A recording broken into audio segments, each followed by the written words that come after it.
YONO SBI के application में आप अपनी एफडी या फिक्स्ड डिपॉजिट कैसे बना सकते हो, इसका पूरा स्टेप बाय स्टेप प्रोसेस मैं आपको एक लाइव एग्जांपल के साथ इस वीडियो में समझाने वाला हूं कि कैसे आप एफडी बना सकते हो, कौन सी चीज़ों की आपको ज़रूरत पड़ती है और किन बातों का आपको ध्यान रखना है।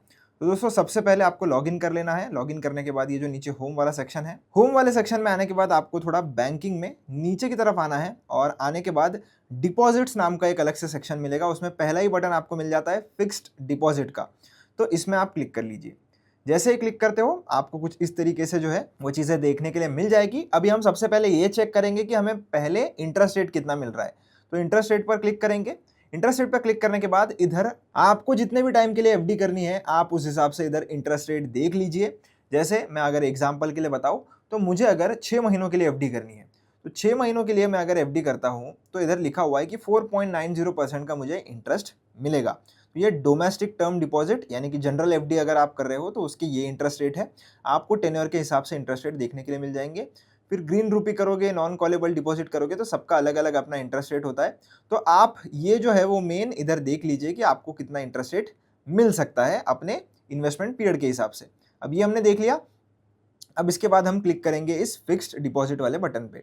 इधर क्लिक करने के बाद आपको अलग अलग टाइप की एफडीज मिलती है, तो हम जो है वो हमारी नॉर्मल एफडी करेंगे, जिसमें आपको रेगुलर एफडी वाला जो ऑप्शन है उसके ऊपर क्लिक करना है। इधर क्लिक करने के बाद आपको सबसे पहले आपका पैसा किस अकाउंट से कटेगा वो इधर से चूज कर लेना है। तो मेरा जो अपना एसबीआई का अकाउंट है वही मैंने चूज कर लिया है।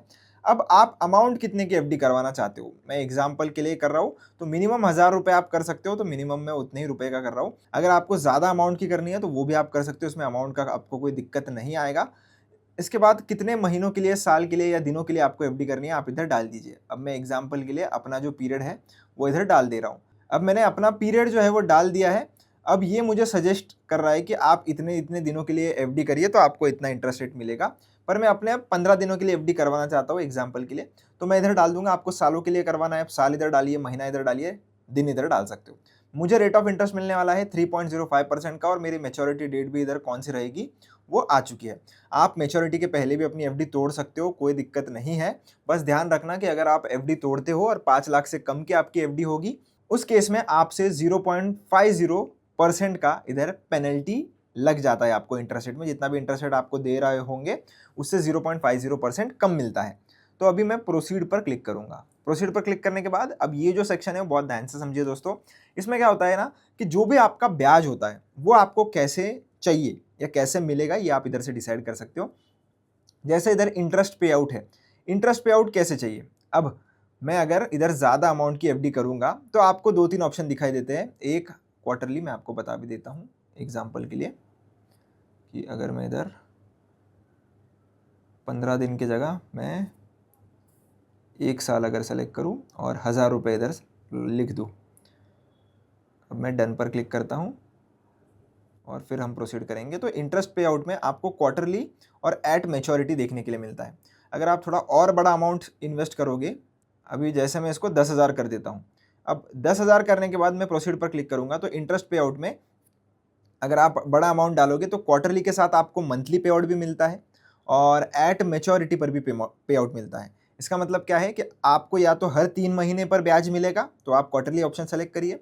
एट मैच्योरिटी का मतलब होता है कि जब आपकी एफडी मैच्योर हो जाएगी, यानी कि मैंने अगर 1 साल सेलेक्ट किया है तो 1 साल के बाद मेरी एफडी मैच्योर होगी और इंटरेस्ट भी मुझे तभी मिलेगा। तो आप अपने हिसाब से सेलेक्ट कर लीजिए, जैसे मैं क्वार्टरली करता हूँ। अब अगर आपको मंथली का ऑप्शन आ रहा है तो आप मंथली भी सेलेक्ट कर सकते हो। अगर आप बहुत समय के लिए एफडी करते हो और बड़ा अमाउंट होता है तो आपको मंथली का भी ऑप्शन मिल जाएगा। मैच्योरिटी इंस्ट्रक्शन में क्या है कि जब आपकी एफडी मैच्योर हो जाएगी तब आपको क्या करना है, आपको आपके पूरे पैसे अकाउंट में डिपॉजिट करवाने हैं, तो पहला ऑप्शन चूज करिए। अगर आप चाहते हो कि आपकी एफडी जो है वो प्रिंसिपल के साथ रिन्यू हो जाए और आपके जो इंटरेस्ट है वो आपको मिल जाए, तो इस केस में आप सेकंड वाला ऑप्शन चूज कर सकते हो। तो आपको अपने हिसाब से कर लेना है और इधर मैं renew principal and repay interest पर क्लिक कर देता हूँ। और अगर आपको ऑटो रिन्यूअल का ऑप्शन आ रहा है जिसमें ये एफडी जो है वो ऑटोमेटिक रिन्यू होते रहेगी तो आप ये भी चूज कर सकते हो। मैं क्रेडिट टू अकाउंट चूज कर रहा हूँ और मुझे मैच्योरिटी पर कितना पैसा मिलेगा वो भी इधर आ चुका है, आपको भी दिखाई देगा अपने हिसाब से आपका टर्म जितना होगा और आपका पैसा जितना होगा। प्रोसीड पर क्लिक कर देना है। प्रोसीड पर क्लिक करने के बाद ही आपको पूछता है कि आपको नॉमिनी ऐड करना है या नहीं। तो नॉमिनी अगर आपको ऐड करना है तो यस पर क्लिक करिए, नहीं करना है तो आप बाद में भी कर सकते हो, कोई दिक्कत नहीं है। अगर आपको करना है तो ये सारी डिटेल्स भर दीजिए और नॉमिनी आपका ऐड हो जाएगा। मुझे फिलहाल नहीं करना है तो मैं ऐड लेटर पर कर रहा हूँ और प्रोसीड पर क्लिक करेंगे। प्रोसीड पर क्लिक करने के बाद एक बार सारी चीज़ें आपको चेक कर लेनी है कि सब चीज़ें आपने सही से सेलेक्ट करी है या नहीं। सब डेटा आपको इधर मिल जाता है। आपको एक टिक बॉक्स पर टिक करना है और प्रोसीड पर क्लिक कर देना है। जैसे ही प्रोसीड पर क्लिक करोगे आपकी एफडी जो है वो बन जाती है और आपको कांग्रेचुलेशंस का जो है वो इधर मैसेज आ जाएगा। आप चाहो तो इसको डाउनलोड भी कर सकते हो इसके स्टेटमेंट को, और पासवर्ड आपका क्या रहेगा उसका लॉजिक भी इधर दिया हुआ है। पहले 5 लेटर आपके नाम के और उसके बाद आपकी जो बर्थ डेट होती है वो आपको न्यूमेरिकल टर्म्स में ऐसे लिखना है, वही आपके उस डॉक्यूमेंट का पासवर्ड होगा। अगर आपको ईमेल पर चाहिए तो इस बटन पर दबा दीजिए सबसे राइट वाला, और देखना है तो आप इसके ऊपर क्लिक भी कर सकते हो। और व्यू डिपॉजिट्स में जाएंगे तो आपको आपकी एफडी जो है वो इधर देखने के लिए भी मिल जाती है। अब इसको मैं क्लोज कर देता हूँ, और क्लोज करने के बाद अगर आपको फिर से कहीं चेकआउट करनी हो अपनी एफडी तो फिर से एफडी में जाइए और इधर मैनेज योर डिपॉजिट्स में इधर आपको आपकी जो भी एफडीज आप बनाएंगे सब आपको इधर देखने के लिए मिल जाएगी और आप सब इधर से उसको चेकआउट कर सकते हो। अगर आपको ये देखना है कैलकुलेटर में कि कितना पे आउट मिलेगा तो वो आप इधर से चूज करके, ये पे आउट कैलकुलेटर में आप चीज़ें कैलकुलेट करके भी देख सकते हो कि अगर मैं 15 लाख का एफडी करता हूँ तो 1 साल के लिए तो मुझे कितना इंटरेस्ट पे आउट मिलेगा। तो इंटरेस्ट पे आउट मैं क्वार्टरली रखता हूँ, कैलकुलेट करूँगा तो आपको इधर इनपुट के बेसिस पे क्या क्या चीज़ें मिलेगी। देखो पे आउट अमाउंट जो रहेगा मेरा 18,765 रुपीज़ मुझे हर क्वार्टर में जो है वो ब्याज आएगा। मैच्योरिटी अमाउंट मेरा इतना रहेगा, मैच्योरिटी डेट मेरी ये रहेगी। तो आपको अगर कैलकुलेशंस करवाना है तो वो भी आप करवा सकते हो, वो यहाँ से आपको करवाने के लिए मिल जाएंगे। आई होप दोस्तों आपको अभी सारी चीज़ें समझ में आ गई होगी। फिर भी आपको कोई डाउट है तो कमेंट सेक्शन में पूछ लेना। मिलता हूँ नेक्स्ट वीडियो में। धन्यवाद।